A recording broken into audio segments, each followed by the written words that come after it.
Climate Summit addresses Africa's response to the global issue of climate change, a key challenge remains in the capacity of local communities to deal with the adverse effects of climate change in a resilient and effective way. Our reporter Mwanambai reports from Kitui County. Tafadhalini tupande ile miti. Tupande miti na tupande kwa wingi. Shida ya maji imekuwa ikifanya watu hapa wanashinda wakisukumana. Wengine wanaenda mbila, wanarudisha mitungi yao. The cycle began with charcoal burning. With the charcoal burning, when the trees were depleted, people turned to sand. The lower eastern part of the country is popularly known for production of honey. In Kitui County, for example, almost every resident owns a beehive, a culture that is widespread here, but all that is in limbo. This is because of climate change, mostly caused by human activities. Wakati zamani wazee wale walikuwa wameweka wamelima nyuki ama wameweka mizinga, hakukuwa na shida ya maji. Mito ilikuwa mingi. Mito ilikuwa na maji, haikuwa imekauka, lakini kwa saa hii hakuna mto iko karibu. At Yombani village in Ngelani Hills, Machakos County, we meet Julius Matheka, bee farmer. He has been producing honey for the past 15 years, but that is slowly changing as the production has been depleted. Wenye mmeona maji imekauka, hata kwa tangi imekauka kabisa. Sasa imeathiri kabisa ukulima wangu wa nyuki. Hata mazao ama production imekuwa chini. Tukuwe na hii shida climate change, ama mvua ikosa kunyesha, ama shida ya maji. Asali ile tunapata ni kidogo sana. Hata kwa mzinga moja unaweza toa kilo 3 ama 4 badala ya kutoa 15. Matheka informs us his business is no longer making a huge profit compared to the past 15 years.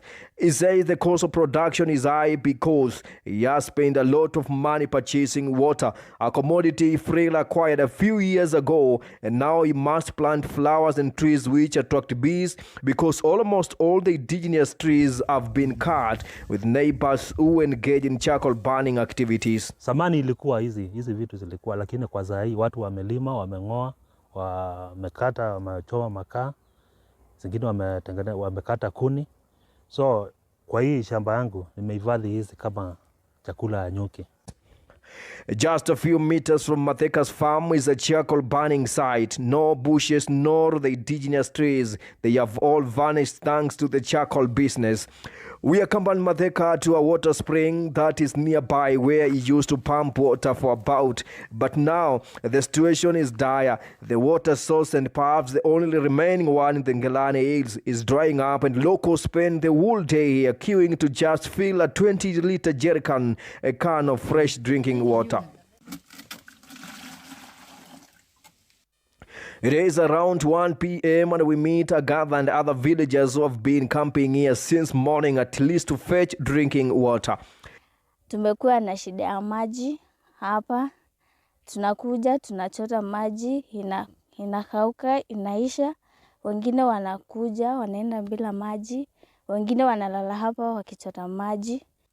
Tangu nizaliwe hatujaipata shida ya maji. Unapata watu wanakuja hapa saa 10 ya asubuhi. Mtu amekuja tangu hiyo saa, anakaa mpaka saa 3, wengine saa 6. I'm told it is the only remaining source of fresh drinking water here, and over 500 residents from this area and nearby villages depend on water from the drying spring. A situation that replicated in many areas here. And Erastus Mulwa is a resident of Kangundo. Ukiangalia hapa Kangundo, Kadhiani, Matungulu, zile areas tulikuwa tunasema ziko na maji na ziko na climate mzuri, sasa imeharibika kabisa. Sasa huko sasa ndio tunahitaji a lot of help. As majority of locals resident in Machakos County come from poor backgrounds, and sand harvesting remains a major source of income to many. Gitanga residents in Machakos and Kaani on your way to Masi have turned mountain to caves harvesting sand and stones. As seen from the raw footage video, this is a man-made cave over 50 meters long underground the mountains as a result of sand harvesting.